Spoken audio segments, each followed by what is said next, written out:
அனைவருக்கும் வணக்கம். தெய்வீக பலன்கள் சேனல் சார்பாக தங்களை அன்புடன் வரவேற்கிறோம். இன்று நம் காணொலியில் காண விரும்புவது சிவராத்திரி வழிபாடு தோன்றிய கோவில் எது என்பதை பற்றி இந்த காணொலியில் விரிவாக பார்க்கலாம். வாருங்கள் காணொலிக்கு செல்லலாம். சிவபெருமானின் அருளை பெறுவதற்கும் பாவங்களில் இருந்து வெளிப்படுவதற்கும் ஏற்ற மிக சிறந்த விரத நாட்களாக சொல்லப்படுவது சிவராத்திரி நாளாகும். உலகிற்கே தலைவனாக இருக்கக்கூடிய பாரம்போல் சிவபெருமானின் சிவபூஜையில் மகத்துவத்தை உணர்த்தக்கூடிய நாளாக இருக்கும் மகா சிவராத்திரி வழிபாடு எந்த தலத்தில் தோன்றியது என புராண கருத்து தெரிவிக்கின்றன. சிவராத்திரி வழிபாடு எப்படி யாரால் துவங்கப்பட்டது என்ற விவரத்தை தெரிந்து கொள்ள வேண்டும். அதேபோல் சிவராத்திரி தோன்றிய தலம் பற்றியும் அதற்கான காரணம் பற்றியும் அந்த கதைகளை பற்றியும் பார்க்கலாம்.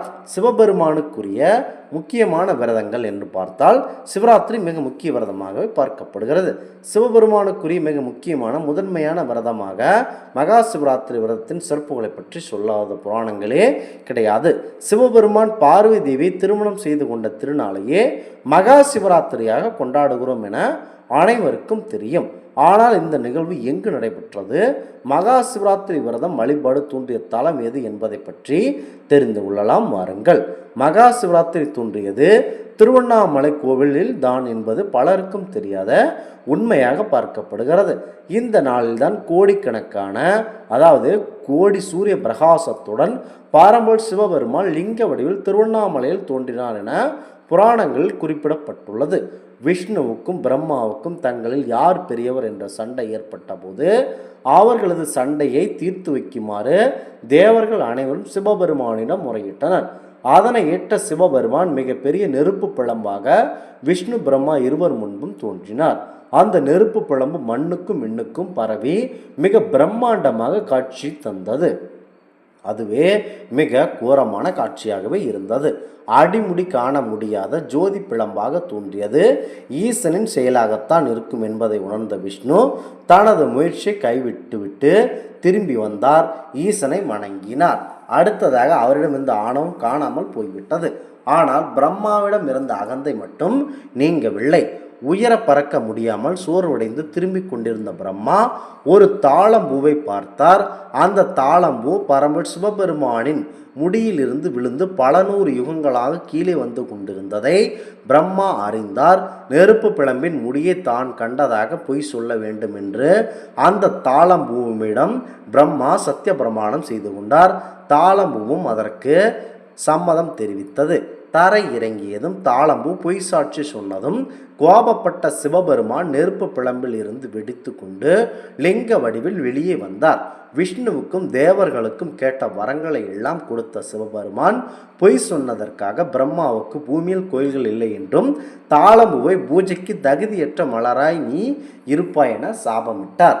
இந்த நிகழ்ச்சி நடந்தது திருவண்ணாமலையில். இதன் மூலம் உலகில் திருவண்ணாமலையில் தான் முதலில் அக்னி தோன்றியது என்கிறார்கள். இந்த அக்னியில் இருந்துதான் சூரியன், சந்திரன், பிரகாசங்கள் மற்றும் தீப ஒளிகள் தோன்றின என புராணங்கள் எழுதப்பட்டிருக்கின்றன. இந்த அக்னியில் இருந்து வெளியில் வந்த சிவபெருமான் லிங்கோத்பவர் வடிவில் காட்சி கொடுத்தார். இதனால் திருவண்ணாமலையில் தான் முதலில் லிங்க வழிபாடு தோன்றியது என உறுதியாகிறது.